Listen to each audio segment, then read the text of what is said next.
Состоялось открытие передвижной фотовыставки «Народы Якутии в лицах». Она приурочена ко Дню народного единства. Представленные экспонаты покажут всем желающим представителей разных народов, проживающих на территории республики.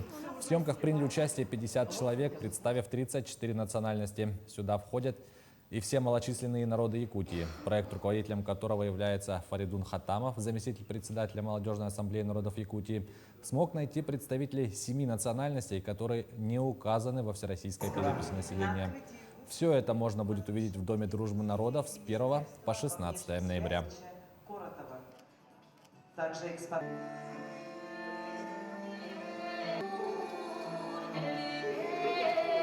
Как мы знаем, в Якутии проживают представители 135 народов, поэтому мы хотели показать именно то, что в Якутии проживает большое количество народов. Соответственно, у нас всего подали заявки на участие в фотосъемках 80 человек. Мы охватили 34 народа, но, к сожалению, не получилось 135, но у нас такая цель. Вообще, да, мы хотим проект продолжить, и чтобы запечатлеть именно 135 проектов.